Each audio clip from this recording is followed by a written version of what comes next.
The only thing people might love more than skiing and riding is Après. Besides, what better place to brag to your friends about how awesome your skiing was than at a bar over a glass of wine or a pint of beer? People have been doing it at the Wonder Bar for the last 60 years. This episode's all about Après, food, and drink. I'm John Bleh, and this is 60 Years of Sugarbush.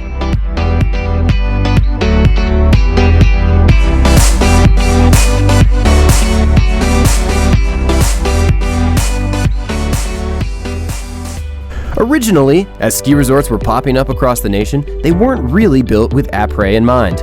Often, you'd find the drinking and partying scene off the mountain, down in town.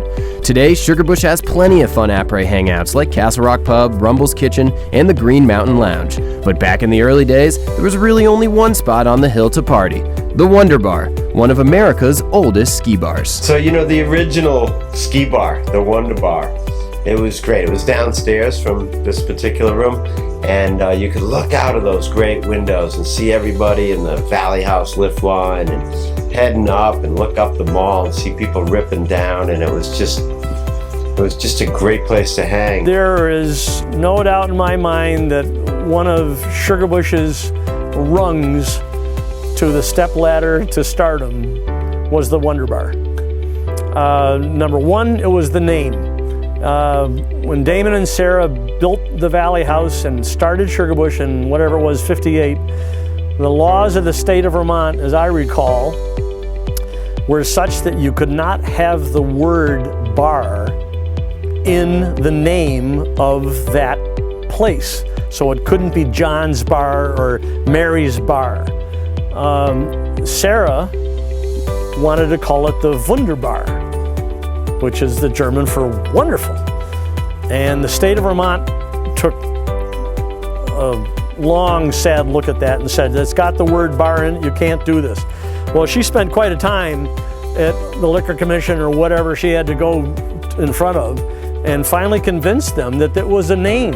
It was a name, a German name. It was Wunderbar. It means wonderful. It doesn't mean bar, drinking bar, it means wonderful. So, hooray for the state of Vermont. They let Sugarbush name the bar, the Wunderbar. And as far as I know, that was the only bar in the state of Vermont that had, a reference of a bar in the name. So that was a first right off the bat. I would say the vibe that we put together here probably matches that from 30 years ago. And I'm really happy to say I love to see the 3 generations that gather here for Après. So kids are playing games with their grandparents, and it's just dancing to the band with their parents. So it's just a really fun family spot. And sometimes it's not as family oriented, but we try to keep it on the PG. Like when you go fishing and the trout gets bigger every time you tell the story. You should have seen the size of the moguls they skied by 6 o'clock, and the Wonder Bar was ridiculous. Another popular spot that stood the test of time, Chez Andre, a Parisian bistro in historic Sugarbush Village that's been serving authentic French cuisine since 1964. Of course, Chez Andre is still here, and Henri is still here. Henri Burrell, well into his 90s, skis most days. And not only is there the main restaurant, but they had the back room. And the back room allegedly is the place where disco was invented. Now, we've never been able to actually verify that, but Henri says it's so, and I believe it. So we say that disco was invented in the back room of Chez Andre. I was the chef at the Sugarbush Inn, where we swapped out the onion patch and turned it into a place called the Grill Down Under. Open kitchen, really a fantastic conversion there. And that got me thinking about my own future and decided that I could go and open up a restaurant. And what I really wanted was to build a ski restaurant. am an avid skier, and I thought there was a real lack of that in our ski town. There was nobody owning the ski culture. And I really want to figure out how I'm going to capitalize on this ski feeling. And I would call my friends down country and I would go, yeah, I was out skiing in the woods today with a guy named John Egan. And they'd all go, oh my God, you know John Egan? Oh, wow, that's so cool. And I was like, yeah, I do know John Egan. He's actually a carpenter and he built my house. On top of being an incredible skier and ski ambassador. So I decided I was going to attach John's name to this place, and we didn't really know what the name of it was. It's going to be, but John is going to be in, so I get together Bernie Isabel. So we get me and Bernie and John, and we throw all of our money into a hat, and we end up opening up this restaurant. And and trust me, it wasn't a big pile of money. It's not very big at all. But we go through this, and we don't even have a name for the place, and we're getting close to opening. And I said John was building my house, and on the inside wall next to my phone, we had a rotary phone, if anybody remembers those things.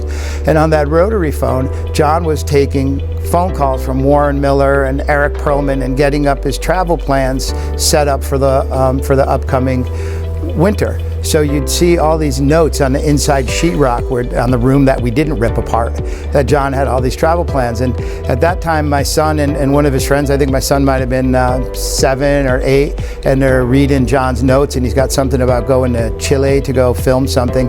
And they're debating how far Chile is, whether it's 20,000 miles or 30,000 miles away. And I said, guys, it's a big world, but it's not that big. And we went, boom, there's the name. John Egan's Big World Pub and Grill. Après was so fun, I even got in the scene. Egan's Big World Pub and Grill lasted 14 years, and that was a hoot. That was Après. I mean, we used old Après and made the whole bar out of it. We went to, all sorts of yard sales and got all the dishes. We made the bar out of skis that I brought back from all over the world. And those skis and those dishes and just the ambiance just made people tell stories. So, originally Sugarbush had some other really cool après scenes, and the Bluetooth was maybe one of the most famous. It was named at one point one of the best après scenes in the entire country. And unfortunately, it went its own way a few years ago, but it was live. People went there, they danced there, they partied there, and it was really a scene. Après was one of those things in the Mad River Valley that it was just there. I mean, once you left the mountain, there was so many bars on the access road.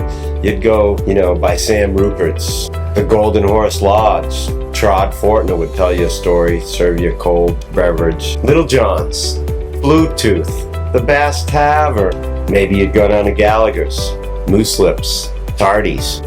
Who knows? It was endless. Plenty of places to go. And it doesn't stop there. The après and dining options in the valley are many, with a number of them standing the test of time. So, how do you choose? Well, we'll leave you with a saying from longtime Sugarbush employee and Jack Murphy's son, Mike Murphy, about skiing. There are only 3 rules to skiing. When you're down, you go up. When you're up, you go down. And when you're done, you go to après. Where you choose to do that is up to you. The clientele at Sugarbush in those early days was that New York Cafe Society, and brought their friends from Montreal and Boston and Hartford along with them. It was a fabulous group that knew how to drink whenever the time of the day was right, which was any time of the day for that crowd. Just remember that après is the important part of skiing.